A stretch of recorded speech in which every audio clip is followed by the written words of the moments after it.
So here we get to some fancy visual effects that has to do with models and technology and rigging and virtual reality, simulators and so forth. And I think that some visual effects breakthroughs were accomplished or created here and credited elsewhere. The lunar rover appeared to move quite a distance across the moon's surface. Kilometers, several, 27 kilometers I believe it was. There's a graph later that shows you more, and simulator technology is used. It's been around for ages. Here are very simplistic versions. Someone moves the prop while they're in it, and there's a fancy version, a jet simulator. And here's a mock-up I did of how the lunar simulator was created. This is a lunar rover simulator. There's some footage there. I think it was created on this simulator. Basically, a model was filmed and the astronauts are put in the rig that mimic the movements, and the camera was on the rig and filmed the footage in the background or in front of the fake lunar module. Here is a setup of the model under the snorkel lens. And there, I think it was a DAC camera. It was filmed in very low frame, so it's crappy. And it's possible the lunar rover was animated. Here are some examples from the early 1970s. This is Don Dykstra, who was a student of Douglas Trumbull. And in the summary I went over this. I find this extraordinary every time I see it. I find it extraordinary how real it looks, and how tiny the models were used to generate it. It just blows my mind. Look at this snorkel camera. This is it moving across a tiny fake road set and creating something incredibly realistic in this low-resolution footage. There's the rig, the camera rig. It's called motion control. It's used extensively in visual effects today, and this was used to create city planning or something. I don't know how much he got paid to do this, but it's an extraordinary setup. And the time it must have took to build these models, I don't know. I don't know how long it took the team to build and record this, but it's extraordinary nevertheless, especially when you get to the nature footage in the end. You see the mountain in the background. This is with atmosphere and everything. You can imagine with the moon set how realistic, and you made it 3 times as big as that. This is a flight simulator camera, sideways pointing at a fake landscape, and moved in real time based on the pilot's action. They actually used it for Apollo training. This is the moon surface, model moon surface. There's a camera that moves along it based on the decisions of the astronauts. And this is a lunar rover simulator. I went over this in the summary, but this really fascinates me. They actually had the same setup. It's just like a flight simulator, except for a rover. There it is. I believe the camera is upside down or sideways. It's hard to tell here, depending on what they thought worked best. Here, a couple of astronauts coming to enjoy their simulation ride. How this helps them, I'm not sure, other than planning the ride and getting used to it. But if you look at the footage, it's truly amazing what's going on there. The camera is reaching, in basic ways, to the surface. The other thing to keep in mind is all of this is recordable, meaning not the footage generated, but the camera moves. That's the motion control. That's what motion control is. You create a camera view, you record it in the computer, you can reproduce it again and again and again. And so you can turn the camera to the left, turn the camera to the right, turn it behind you, and do some passes. And you can do it frame by frame. You can do 1 frame every 2 seconds, 1 frame every 4 seconds, however it works best for you to generate the imagery. The camera moves forward, takes a new picture, moves forward, takes a new picture. This is another simulator. They call it the LOLA. This is footage generated from a model, and they have a camera rig set up. Although you'll see I speed it up. This is like their speed, and I sped it up so that we don't have to sit there and fall asleep. There, you just saw it speed up. You'll find when you look at the landing footage later, it's very similar to this when I speed it up. You know, this doesn't look as real as the other footage does, but they did a more sophisticated implementation. Here's that setup I show in the summary. Tracks, cameras on tracks, it's all computer controlled. It starts with a model and so forth. Here they are with their calipers. they like taking pictures with calipers on these things, and they've got their accurate mapping. They're making sure that the model matches accurately to the mapping because the astronauts are relying on it. They're the ones making these decisions that need to be completely oriented for their landing, right? And this is a simple mock-up of something on glass I showed because I found it a little funny. That's how they did it. They did it much more sophisticated for the hoax. This is huge. There's a man next to it. You can see it's a huge piece. Plaster of Paris, I guess. I'm not sure what it was made of. That's just what it looks like to me. But highly accurate model. And when we get closer here and see the fine detail that is in this thing, you start to see more and more craters. Look at all the subtle craters in there. This is all accurate. Look, they're showing how accurate it is. See, we're very impressed. But here it is being used for the LOLA simulator, and it looks very similar to the footage captured by the Apollo camera on the official Apollo landing. And now look at the subtle detail. You can see craters and things. We will get close here. This is a model. We'll zoom in close. Look, there are tiny rocks, all kinds of subtle detail happening in this thing. And if you made the model 4 times as large, imagine the detail you could put in it. You could put sands on it, add a few fake rocks on it, the sand would move. Look at this huge set, a huge model rather, 2 guys at the bottom standing next to it. I don't know what this was used for, but look, it's an example of a big model. And then use the setup. This is the same space that they were using for the set. They wouldn't have room to fit that giant model world that they built. In some cases, I think the rover was moved on a giant hydraulic stand. They had a fake front setup with a camera setup.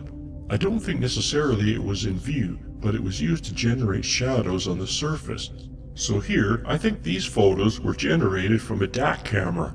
You can see in the middle one, there's a shadow of the antenna and camera. Sometimes it's because the shadows, some because they're on a set. But I believe they had a rig to generate shadows, so that when they projected it on a screen in front of the simulator, it had a shadow to make you think they're really there.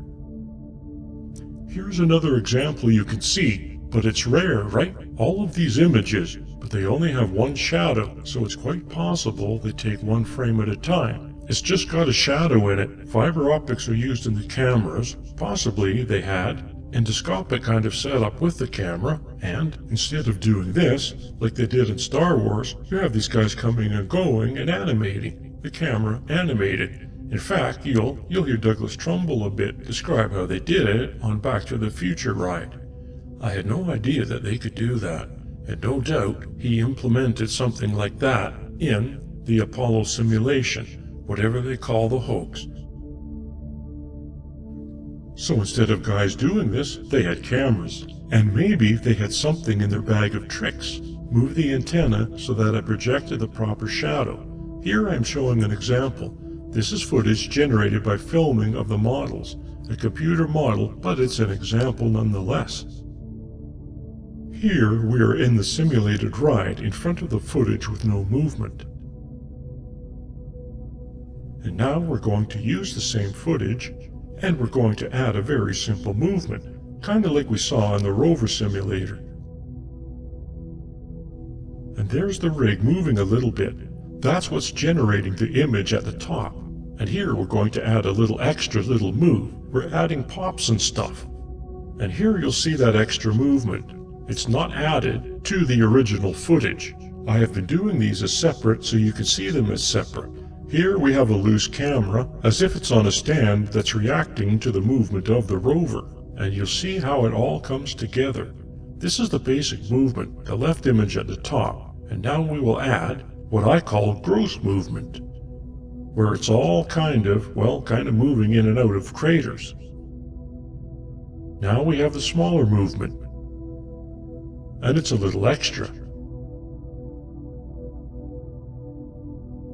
And here's where they loosened up the camera a bit. It's on its stem, it's reaching to the rig, and now we're on the moon. It's pretty extraordinary how simple it is and how effective it is. And now you can even see the reflections in the antenna up there. I believe they probably had a 360-degree setup for any kind of reflections, and that's not that much more difficult. Let's look at the actual footage here. I'm not going to show it all to you, but you can see more in the appendix. It's quite extensive. I think it would be interesting in having someone go through and really nail down what is what. But I think that's, well, not necessary here. And this is why. There are a lot of things that landed on the moon, a lot of unmanned things. The rovers went pretty far. There are a lot of opportunities to see what the moon should look like. And when stitched together, I can tell you what the moon should look like. So those flipping through real quick are either low frame rate DAC or Hasselblad photos from the chest camera.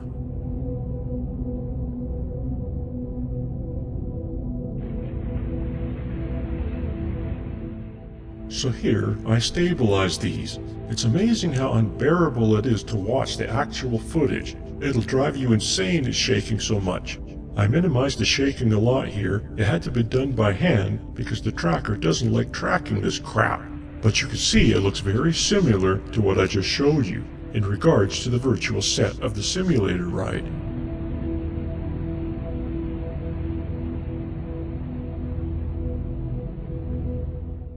See that shadow on the lower right? This could be a setup. I believe this is a section of the set, the previous one, if you look at this clip. And when you look at the whole clip, I believe sometimes they mixed how they did it. Sometimes they filmed it with a model, sometimes they filmed it on a set. They used the same rover, actually, that was on a set.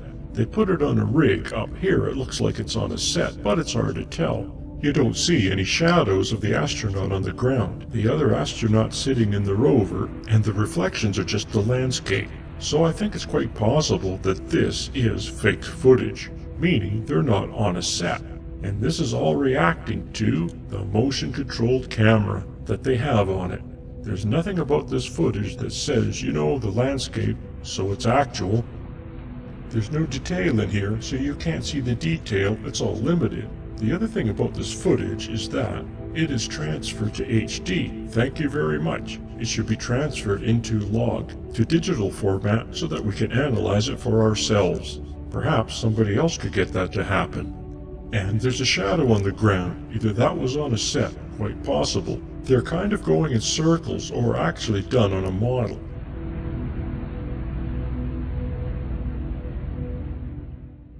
So the modules all landed on the moon? Well, they have footage of it. These were all captured models. I believe it was a model with sand on it, certainly where the module landed. And it was all filmed slowly, except for the landing part, when they had a simulator action, just like the simulator, and blasted sand. And after the sand cleared, they did a mixture with masks and stuff, which dissolves to the actual set. Practical, life-size set you see in the film of the astronauts walking around. Here we have Apollo 14 and landing on its model. And it's not going very far. You can see that it's a curved model. It is accurate to the curvature of the moon, so it's very accurate. It's very similar to the model we just looked at for the LRV. All the craters, same thing, highly accurate. Here's something interesting though. You can see some striation lines. I put some lines on to show you, well, the angle, and they look just like the mosaic lines, satellites flying over, around and around, catching images, and they put them together. And here you can see the striation lines. It's hard to avoid when that's your only reference when you build the model. Look here, it's very clear. Increase the contrast to make it a little more clear, but there they are. Striation lines are what they are. These are the mosaic images, and here we are coming in for a landing. It's all sped up compared to the real landing. It's in real time. And you can see the sand now. Fortunately, in 14, the sand did not obliterate the view so clearly, so they didn't have an opportunity to do a good blend. And the giveaway. The give is the crater shadows. They change, as well as the shapes of the surface a bit. The crater shadows is more obvious here. Now we're analyzing that. The camera is supposedly located in the filming through the triangular windows. I believe it's the one on the left of the door. in this view from the outside, and it's coming in upside down kind of. It's all odd, so I had to turn the image so that you can see, well, the reference. The frame. The framing is the reference.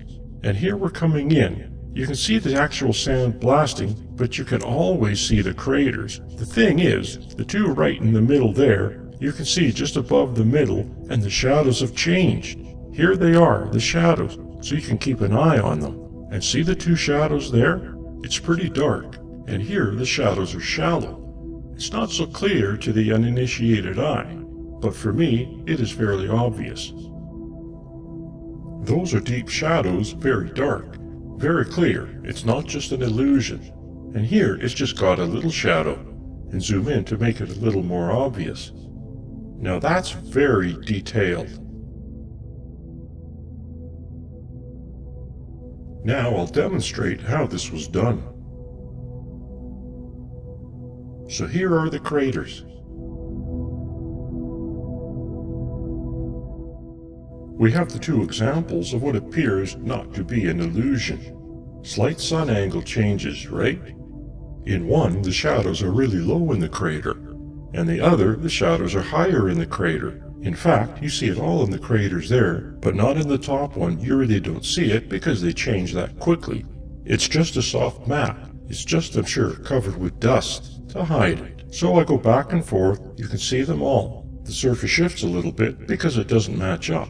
It's very difficult to have a scale model which is smaller, one life size to match up. That's quite a feat, but it does accomplish the effect, right? Just look at all the other footage for evidence of that. Every other one, the other 5, the sand completely obliterates the view. And then when it clears, we're on the set. Maybe they claim this is gas distortion, rocket blast, but it doesn't quite work with me. There's a lot of distortions taking place which we'll review. If we look below over there, we can see how this was done. They had 2 different setups, all on computer, 2 different setups going on, model setup. The lighting is quite different the way they had it set up. And when the scene shifts, they're using the same model, the same setup, and shifted a little bit, so here's the difference. You can see the shadows are different, the gray area I shifted a little, just subtle, and how I blurred the model. Obscured by dust, right? This is a little more accurate to the differences. Now here the moon is blasted by dust, right? Fake sand, of course, on top of it, and used it as a mat. So they did all this by hand for the most part, but now I use it as a mat. You'll see the fluctuation. It's used to disguise the distortion taking place, and simply because they are spraying sand out of a nozzle at the bottom. Had this been real, the sand would still be lingering about. This is not what we are seeing here.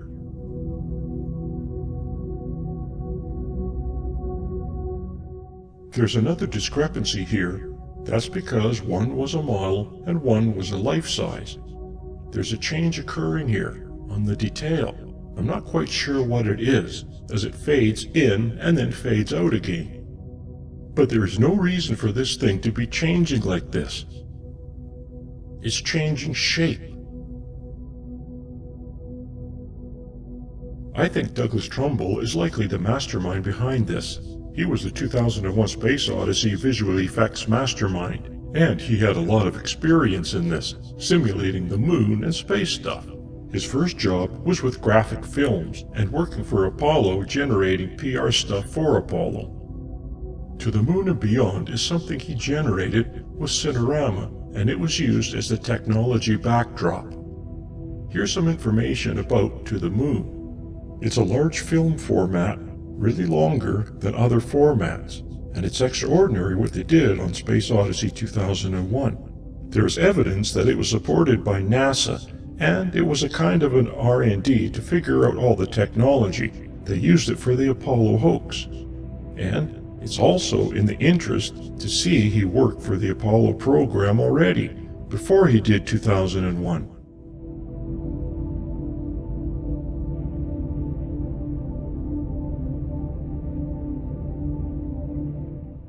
Again, it was a large format with the use of a fisheye lens and immersive cinema. That is, immersive cinema before the Apollo program.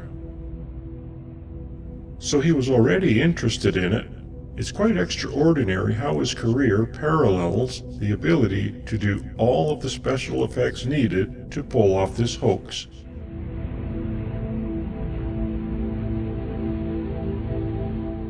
Let's hear him tell us in his own words. I'll get into it right away, and I'm going to take it pretty much chronologically, so I think it'll make a certain amount of sense. When I was just out of high school, I was going to be an architect, I thought, and I started taking courses in illustration and painting and mechanical drawing and engineering drawing and things like that. I became very fascinated with kind of science fiction illustration, and it was all multiplane photography, fisheye lenses projected into a dome theater, and photographed with fisheye lenses and wide-angle lenses projected with fisheye lenses into a kind of a planetarium dome theater. And the show was called To the Moon and Beyond. And Stanley Kubrick and Arthur Clarke saw this show, which I had done all the illustrations for, which were part of the multiplane photography. And Graphic Films got a job to start doing some preliminary early design work for 2001: A Space Odyssey, which at the time was called Journey Beyond the Stars in a very early draft. This is one of my early pencil sketches for a kind of a lunar base. You can see some similarity here to, the horizon on the moon, the Earth in the distance, various kinds of lunar modules and stuff like that. An idea for a pod, which became, like a pod in 2001. But I wanted to digress a little bit. So 2001, you have a little storyboard drawing. A lot of storyboard drawings we work with are very simple, sketches almost, but you see shots in the movie, and then you see the moon bus, and that was one of my first tasks on 2001 as a young man. I was probably maybe 24, starting to detail these miniatures and trying to make them look photorealistic, even though they were just fiberglass models with not much detail. And we started figuring out how to put detail and painting. And actually, since I was an illustrator, I was actually painting with my airbrush right on the model to create different panels of texture and brightness and reflection, and trying to make it look as big as we possibly could. And then I got involved in shooting some of these miniatures. Kubrick really got to like me and what I was able to do. And so I got into designing some of these shots like this, where each of these was a 1,000-watt light bulb out of a slide projector. And this was the painting back here, and this is the moon bus that's going to land, and it's mounted on this rod back here. It's kind of tilting up and down, has nitrogen coming through the nozzles of the supposedly jet engines or rocket engines to stir up all this dust. And we had to mount it on glass in order to superimpose one thing against another. So you get shots like this, shots like this. You can see all this little detail and stuff that I got involved in creating little, streaks of grease and who knows what, to try to make it look real. This is working on the big stage, one of the big stages at MGM. That's the space station set over here, and the moon bus set over here. This is the moon bus set being built. Several shots of that. I designed a lot of these moon terrains. I had a lot of discussions with Stanley about what we thought the moon was going to look like, because nobody knew. There hadn't been any satellites or anything that really had looked at the moon's surface in any detail, and so this was kind of a Chesley Bonestell, rocky, craggy terrain kind of thing that he wanted, and I was actually going in another direction, which did not make the cut. And here's me working on my moon terrain, which I thought was, in fact, in retrospect, very much like what the moon is like. It's very rounded, very soft, very eroded by micrometeorite impacts, and not craggy at all. These are some early designs for the Jupiter sequence. The Discovery spacecraft went through a zillion different iterations. The Stargate was going to be a slot inside one of Jupiter's moons that they go into. This was actually a very early hypothetical rendering of what the pod might look like at a very early stage. This slot in one of Jupiter's moons was going to be another little universe down there that didn't belong in our universe, and they had to go down there. And these are like two pods looking down here. They're going to send little probes down. There's a whole bunch of things that were designed, written, experimented with, drawn, discussed, and deleted. This movie went through tremendous development. So the thing I'm talking about today is all the whole kind of creative process of how you tackle a problem, work on it, discuss it, solve it, change it, and try to come up with a new solution to make something on the screen that people have not seen before. So anyway, ShowScan was this 60-frame, 70-millimeter giant screen thing that was way better than Cinerama and way better than IMAX in 1975. The simulation ride was this whole idea of hydraulic motion base and a capsule with people inside, which I'll show you later, became the Back to the Future ride for me, which was a lot of fun. And then another ride called Cineride, which never came to pass, which was really cool, and I'm sure we're going to do this pretty soon, was projecting multiple ShowScan films in a dark ride situation, and you're in a vehicle. And we filmed these films knowing that the vehicle would be moving at 30 feet a second, or 30 feet a minute.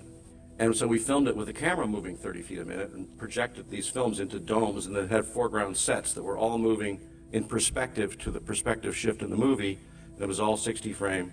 And it was so real that everybody believed that everything that they were seeing was happening in real time, including explosions, breakaway glass, mummies, monsters, you name it. It was really wild. We started developing special electronic 70-millimeter projectors that could run 60 frames a second electronically, did not have a mechanical Geneva movement in them.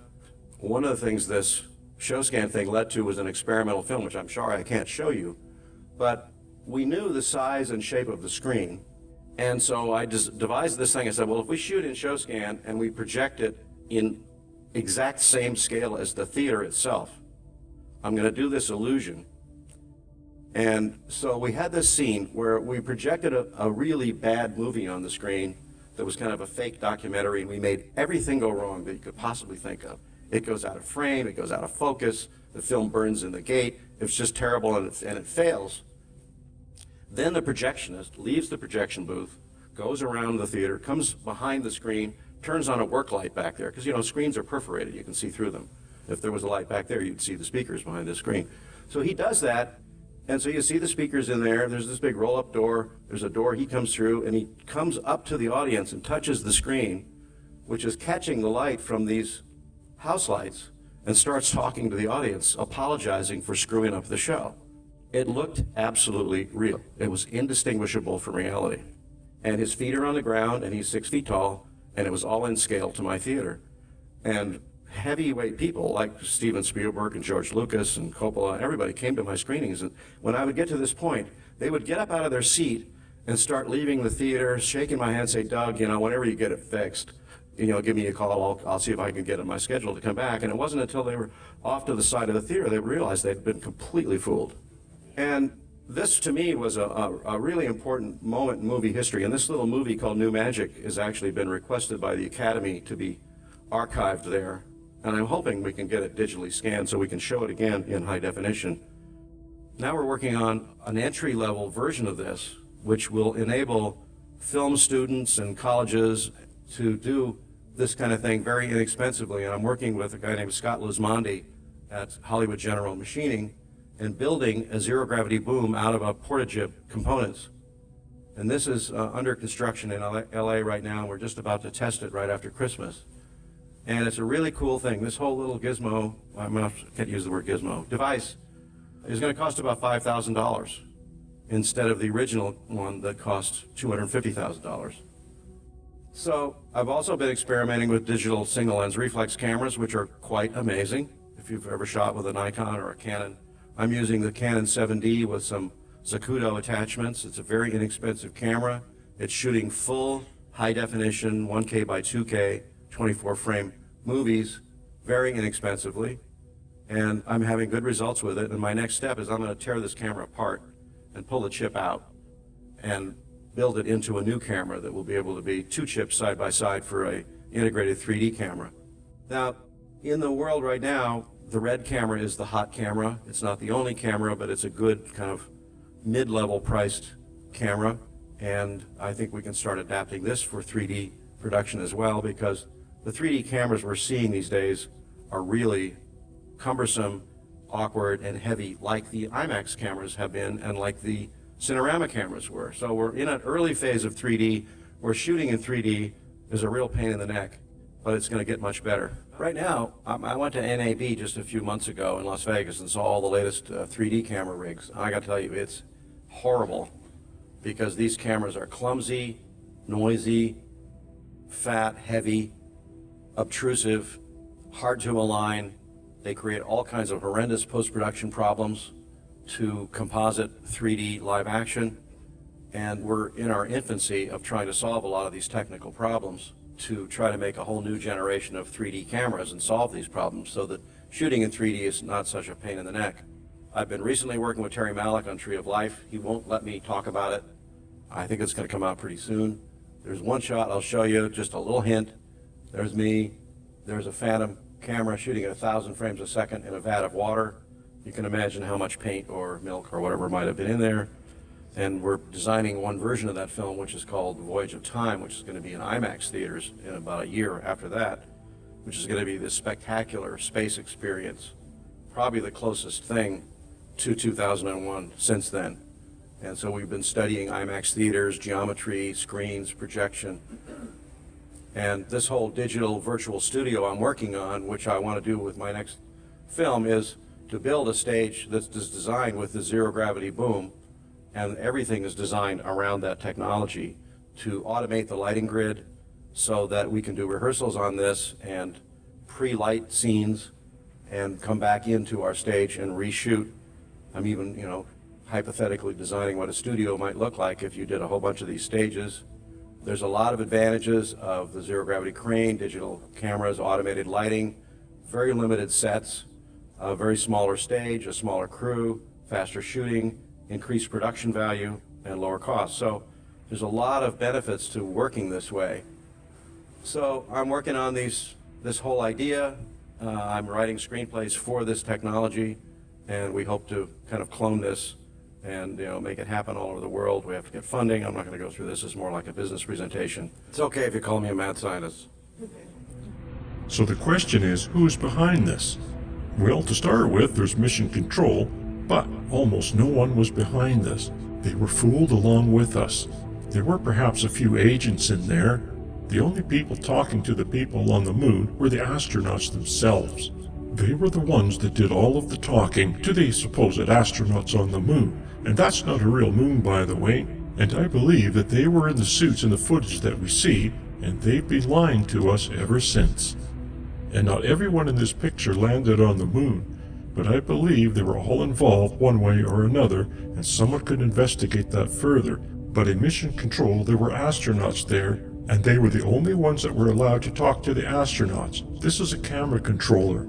He is involved too, because obviously he's not the one controlling the camera. I suspect that he was possibly or probably involved in the fake footage camera movement. Why not? So, what is NASA? Is NASA real? I believe it is actually an Intel operation with a fake front. Intel likes to do this. You can say it was infiltrated, but I believe it was designed to be fake. In fact, all of them are.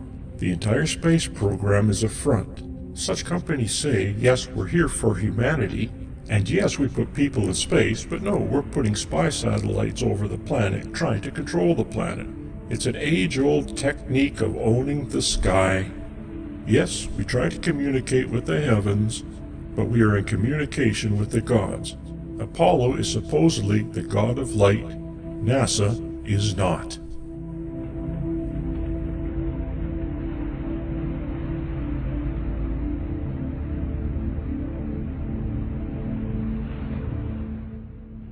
So without Apollo, what is NASA?